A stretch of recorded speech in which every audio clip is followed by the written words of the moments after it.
J'ai de la chance parce que je suis sur le mensuel. Et vous avez de la chance parce que vous regardez quelqu'un qui est sur le mensuel.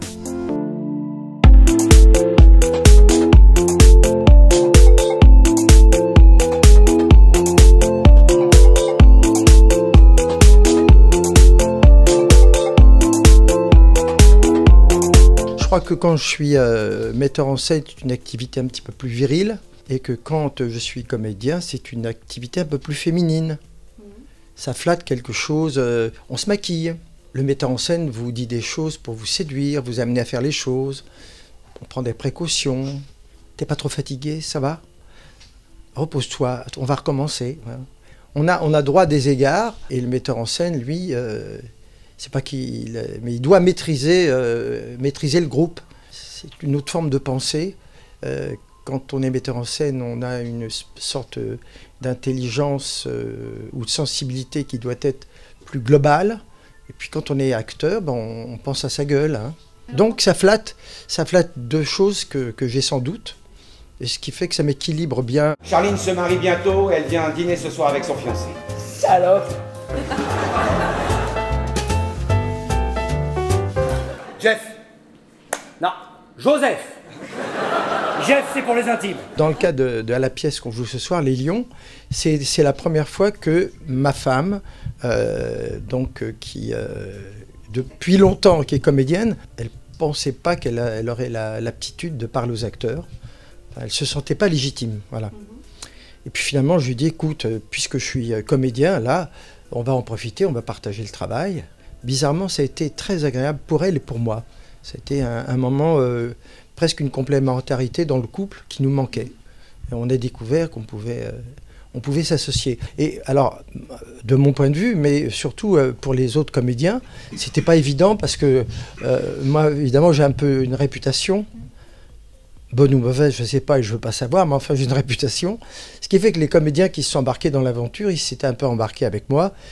Et quand j'ai dit Mathilde va co-mettre en scène, d'abord parce que c'est elle qui avait trouvé la pièce.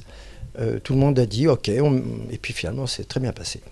Là, elle a des textes américains notamment qu'elle aime beaucoup, qui sont très bien, et je voudrais qu'elle prenne son élan maintenant toute seule, sans moi.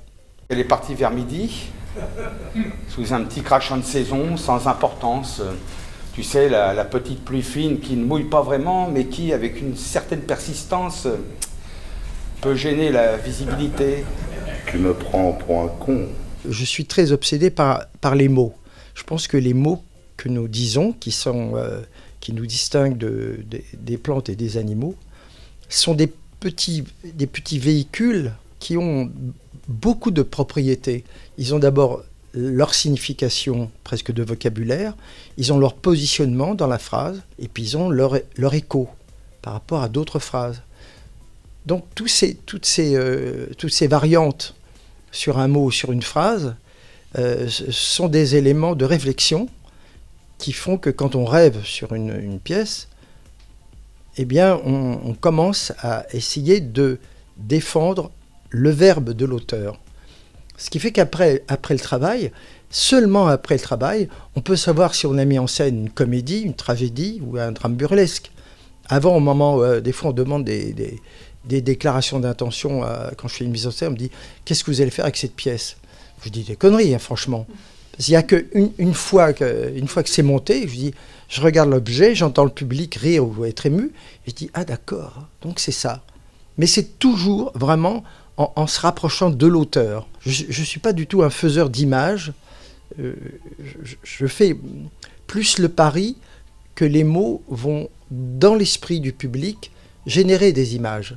Je suis peut-être un gangster. Tu profites de l'amnésie pour repérer ma rédemption. Pourquoi t'imagines-tu toujours aussi horrible? Parce que j'ai le sentiment très fort qu'il y a du mal derrière moi.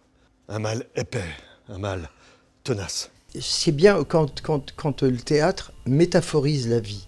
C'est-à-dire qu'on est exactement comme dans la vie, sauf qu'on n'est pas dans la vie. Et donc c'est ça qui nous permet, ce petit décalage, qui nous permet d'aller plus loin dans les consciences, et dans les émotions, dans les sensations. Au théâtre, moi je suis metteur en scène et je fais un film. mais je fais un film avec une caméra absente. Ce qui fait que le public, il n'est pas contraint comme on l'est au cinéma. Il n'est pas acculé, obligé à regarder. Il peut à la fois vous regarder, il peut regarder monsieur, il peut faire un plan global, il peut regarder ailleurs, il peut rêver, il peut tout faire. Alors évidemment, le metteur en scène que je suis essaie de conduire le regard et l'émotion et la pensée du public avec un découpage, comme au cinéma. Je dis attention, il faut que le public regarde la personne qui va rentrer, mais il y a un couteau qui est là. Il ne faut pas que le public oublie qu'il est là, parce que quand il va entrer, bon. Donc j'ai des contraintes qui font que s'il y a 500 personnes, il faut que les 500 personnes fassent le même montage cinématographique, sauf qu'il n'y a pas de caméra. Et donc le public peut à la fois subir mes directives abstraites, et en même temps, il peut faire son montage à lui. Ce que vous n'arrivez jamais à faire au cinéma. Au cinéma, vous êtes obligé de subir le film. En fait, j'étais venue dire à Quentin que j'avais un problème avec la fermeture éclair de ma robe. Ah oui, c'est évident, un gros problème.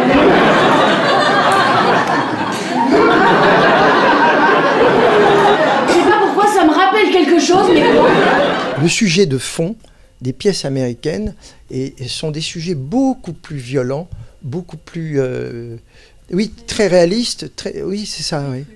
J'ai une pièce qui est très belle sur les journalistes de guerre, qui s'appelle Checkpoint. Alors moi, je me suis renseigné pour savoir c'est quoi le destin des photographes de guerre. Et les mecs meurent parce qu'ils se font déglinguer, ils se shootent ou ils deviennent cinglés. Mais il y en a très très peu dans l'histoire des photographes de guerre qui finit à 14h sur l'antenne 2 à regarder Michel Drucker. Hein. Ça n'existe pas. Bon, ça, cette pièce américaine, mais extraordinaire. Je vais la monter, hein, mais extraordinaire. J'ai une autre pièce qui s'appelle Grounded. C'est l'histoire, un monologue d'une femme qui était pilote sur les lieux de combat. Elle est enceinte, elle rentre chez elle, elle fait son gosse. Après, on lui dit, elle dit, où est mon avion? On lui répond, non, non, maintenant c'est terminé. Vous avez un joystick avec un drone. Donc ça veut dire que la fille, elle fait une guerre propre. Elle est chez elle. Le soir, elle nique avec son mec. Elle a sa petite fille qui vient de naître. Et puis l'après-midi, elle est avec le joystick et elle poursuit un type qui est en... Elle devient folle. Elle devient folle. Mais c'est un vrai sujet, ça. C'est génial. Il n'y a pas... En France, on n'a pas d'auteurs qui montent des sujets qui sont aussi intrépides, quoi.